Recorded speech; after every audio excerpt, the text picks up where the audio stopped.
doesn't it? Like you're finally standing up for yourself, taking control. But are you? You have to be careful if the legacy of your anger is broken relationships and regrets. And then there's fear. It can paralyze you or confine you to a cage of anxiety. You tell yourself you're being careful, being responsible. But sometimes you're really running away before you try, surrendering to the what-ifs, to the shadows that dance in your mind. And what about grief? That crushing weight, the feeling of suffocating emptiness. Sadness can be the price we pay for experience, in moderation. But grief, untamed, becomes a monument to what's lost, a prison made up of our memories. It holds you captive to the past, preventing you from seeing opportunities in the present. The worst grief is a self-inflicted wound, constantly reopened, never healing. And then there's desire, which can become the insatiable hunger for more wealth, more recognition, more pleasure.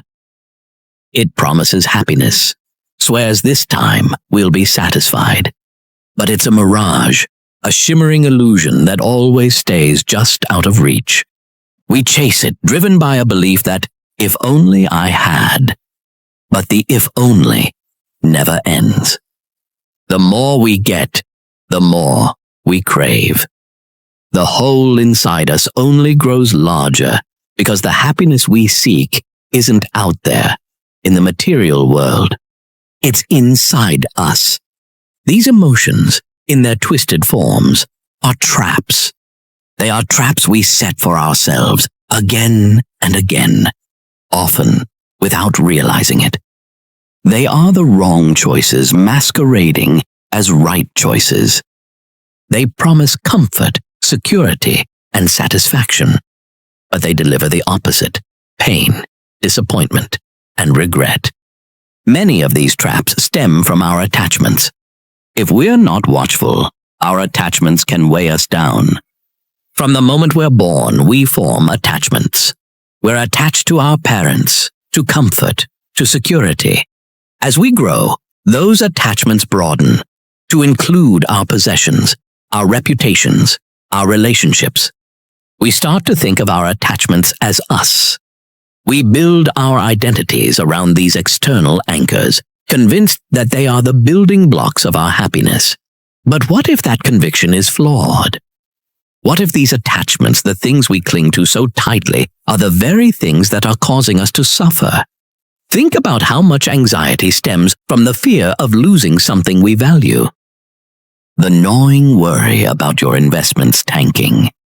The constant need to maintain our social standing. The fear of losing status. These aren't just fleeting moments of sadness. They are pervasive sources of stress that permeate our daily lives. These stresses aren't inherent to the good things in life. They arise from our attachment to them. We've mistakenly placed our sense of worth and well-being in these outside things, giving them the power to dictate our emotional state. We allow them to become the conditions for our happiness, and when those conditions are threatened, we suffer. Consider wealth. We chase it, we crave it, we believe it will bring us freedom and security. But the more we accumulate, the more we fear losing it. The anxieties of protecting it, of increasing it, often outweigh its real-life benefits. We become slaves to accumulation, trading our time and peace of mind for the illusion of control. Fame and reputation are no different. We crave the validation of others, seeking recognition for our appearance and our opinions. But this constant need for approval leaves us vulnerable. We act like puppets dancing to the tune played by random people, afraid to deviate from what others expect of us. Our happiness becomes contingent upon the approval of others, a very scary foundation to build your life on. And even the attachment to loved ones, arguably the most natural and deeply ingrained of all attachments, can be a source of pain. We have to be honest with ourselves. We don't control the lives of other people, or how long they get on this planet. The fear of losing them can prevent us from truly appreciating the present moment. We cling to relationships out of fear of being alone, even when those relationships are detrimental to our well-being. The Stoic philosopher Epictetus spoke wisely on this very topic. He once said, "Remember that you must behave in life as you would at a dinner party. Is anything being brought around to you? Put out your hand and take your share with moderation. Does it pass by you? Don't stop it. Is it not here yet? Don't stretch your desire towards it, but wait till it reaches you." The problem isn't that the things we want are inherently bad. It's that we allow them to define us. We conflate our worth with our possessions, our status, and our relationships. We mistake external success for internal happiness. And in doing so, we hand over the keys to our well-being to forces beyond our control. The key is to understand that these externals are not the source of your happiness. You are. You have the power to control how you respond to the world around you, regardless of your circumstances. As we examine our attachments, we also have to consider how we can be misled by what appears to be good, but isn't beneficial. Millions of us are out there chasing the shiny object, the quick fix, the instant gratification. We're bombarded with messages telling us what we should want, what we should buy, what we should be doing to be happy and successful. We carefully plan our next steps, striving for that promotion, that perfect relationship or feeling of validation. The Stoics believed this was not the way. They said that true good lies in virtue, wisdom, justice, courage, and temperance, and true evil in vice, the absence of those virtues. But let's be honest, most of us aren't thinking in terms of virtue and vice when we make our daily decisions. We're thinking in terms of pleasure and pain, comfort and discomfort, immediate reward and delayed gratification. And that's where we make our mistake. We tell ourselves that buying that expensive item will make us happy, even though we know deep down it's just a fleeting thrill that will leave us feeling emptier in the long run. We justify gossiping about a colleague, even though it erodes our integrity and poisons our relationships.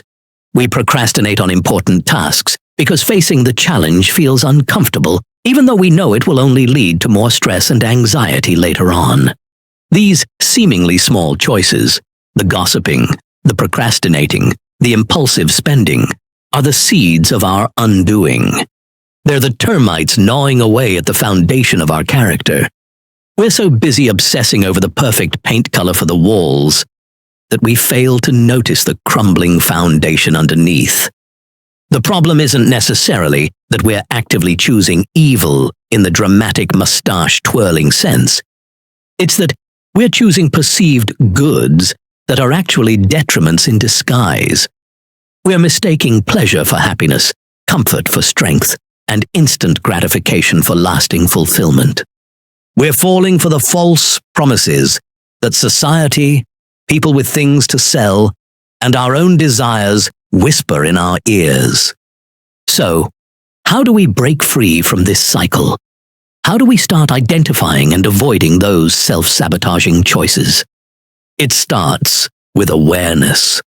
We need to consciously question our motivations. Why do we want this? What are the potential consequences, not just in the short term, but in the long run? Are we acting in alignment with our values, with the kind of person we aspire to be? It requires a dose of self-honesty, a willingness to admit when we're falling for the trap of instant gratification or seeking external validation. It means learning to distinguish between genuine needs and fleeting desires. It means cultivating the discipline to resist the siren call of pleasure and embrace the discomfort that accompanies growth. It means accepting that sometimes the best choice is the hardest choice. Because ultimately, our greatest potential lies not in chasing after what we think we want, but in avoiding the very things that are holding us back. Beyond understanding our attachments and false goods, we must also recognize the limits of our control. As painful as it might be, it has to be done. You might be out there chasing success, hustling hard, doing all the right things the gurus preach. You could be meticulously planning, strategizing, and optimizing every aspect of your life, business, or project. And yet most people doing that feel ambition. It's being so fixated on a specific outcome that you become blind to alternative paths and opportunities. The wrong choice isn't avoiding risk entirely. It's clinging to the illusion of absolute certainty, preventing yourself from taking calculated leaps that could propel you forward. So, what's the alternative? How do you avoid this trap of trying to control the uncontrollable? The answer lies in acceptance. Instead of passive resignation, choose active acceptance of the things you can't change. Embrace the uncertainty of life. Understand that setbacks are inevitable and that external events are rarely perfectly aligned with your desires. This acceptance doesn't mean you give up. It means you channel your energy more effectively. Instead of fighting against the current, you learn to navigate it. Instead of trying to predict the future with perfect accuracy, you develop resilience and adaptability. Through this, the game changes. You focus less on forcing your will upon the world and more on cultivating inner peace and equanimity. You become less reactive to external events and more responsive to the opportunities they present. You spend less time worrying and more time acting. So, taking all of this into account, let's reconsider our approach to choice. We're bombarded with advice about success. From gurus touting the power of positive thinking to self-help books outlining intricate strategies, the narrative is almost always focused on doing the right things. Wake up early, network relentlessly, optimize your diet, learn a new skill. The to-do list stretches endlessly before us, an arduous trail to the right path. But there may be a faster way. How much energy do you expend course-correcting after a bad decision? How much time is lost untangling the consequences of impulsive choices or short-sighted actions?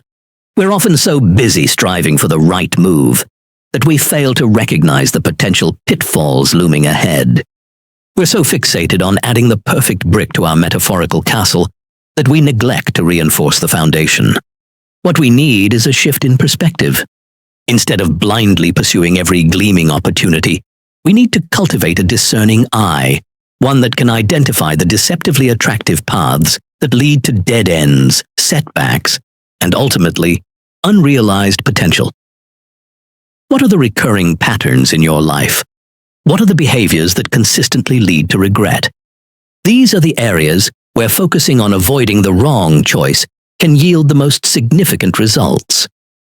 Think about a family meal where everyone's distracted by their phones.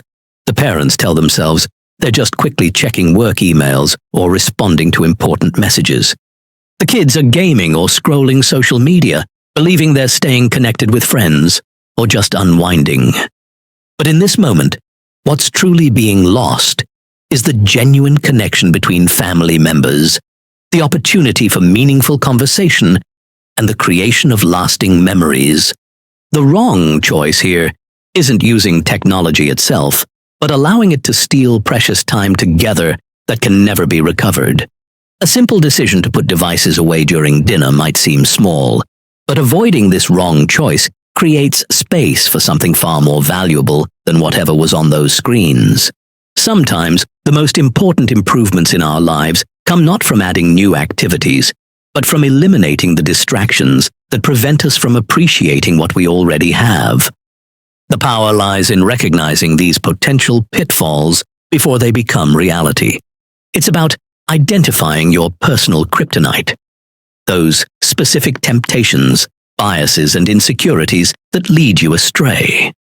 This requires a level of self-awareness and honest introspection that many actively avoid. It's uncomfortable to confront our flaws, to acknowledge the destructive patterns we perpetuate, but it's precisely this discomfort that paves the way for growth. By focusing on avoiding the wrong choices, We're not advocating for paralysis or inaction. Rather, we're advocating for deliberate action, informed by a clear understanding of our vulnerabilities. It's about making conscious decisions, not simply reacting to external pressures. It's about cultivating a sense of responsibility and ownership over our actions, understanding that every choice, even the seemingly insignificant ones, can have far-reaching consequences. So, before you embark on your next ambitious goal or perfect opportunity, pause. Take a moment to consider the potential downsides, the unintended consequences, and the habits that might derail your best intentions. Sometimes, the most impactful decision we can make is not to do the right thing, but to consciously avoid the wrong one. Understanding the dangers of wrong choices is one thing. Implementing this wisdom in your everyday decisions is another challenge entirely. What we need is a practical framework, a mental model that helps us navigate the complexity of choices without falling into the common traps we've discussed. I call this the negative space decision framework. Just as artists sometimes focus on the negative space, the area around and between subjects, to create their compositions, we can focus on the choices we should avoid to reveal the path forward. The framework consists of 4 sequential questions to ask yourself when facing any significant decision. Begin by asking, what emotion is driving this decision? Is it fear, anger, desire, or grief? Or perhaps it's something more subtle, pride, envy, or the need for validation. When emotions hijack our decision-making process, they distort our perception. That promotion you're desperately chasing, is it aligned with your values? Or are you seeking it to prove something to others? That argument you're about to initiate, is it truly about the principle? Or is it wounded pride speaking? By naming the emotion, you create distance between yourself and the impulse. You transform from the emotion to the observer of that emotion, regaining your ability to choose rather than merely react. Next, ask yourself, what am I attached to in this situation that I believe is essential to my happiness? Is it an outcome, a possession, another person's approval, status, security? Your attachment creates the conditions for suffering, because it places your well-being in the hands of external factors you cannot fully control. This doesn't mean you shouldn't care about outcomes. It means recognizing that your worth and happiness aren't dependent on them. The parent who wants the best for their child, but understands that their child's choices are ultimately their own, demonstrates this distinction perfectly. Now challenge yourself. Am I mistaking a false good for a true one? Often, what feels right in the moment, the path of least resistance, the choice that promises immediate gratification, leads to long-term regret. The chocolate cake satisfies now, but creates guilt later. The shortcut in your work saves time today, but undermines quality and reputation tomorrow. True goods contribute to your character and long-term flourishing. They align with virtues like wisdom, courage, justice, and temperance. False goods provide fleeting pleasure at the expense of these deeper values. Finally, clarify. What aspects of this situation can I change? And what do I need to accept? Energy spent trying to control the uncontrollable is energy wasted. You can influence your actions, reactions, and some aspects of your immediate environment. Beyond that lies acceptance. This step helps you focus your efforts where they'll be most effective, preventing the frustration and anxiety that come from fighting reality itself. When applied consistently, this framework doesn't just help you avoid wrong choices. It gradually transforms how you perceive choices altogether. You begin to see opportunities where others see obstacles. You find peace amid uncertainty. You develop resilience in the face of setbacks. The beauty of this approach is its simplicity. You don't need specialized knowledge or skills. You simply need awareness and the commitment to pause before deciding. That pause That small moment of reflection creates a space for wisdom to emerge. So take the next step. Check what emotion is driving your choices. Watch when anger, fear, grief, and desire pull you off track. Be kind to yourself when you slip up, while noticing and celebrating your wins. You're no longer just reacting. You're pausing before deciding. You're asking the key questions. And bit by bit, you'll build the life you want, while avoiding what holds you back. This is the Stoic way. Name your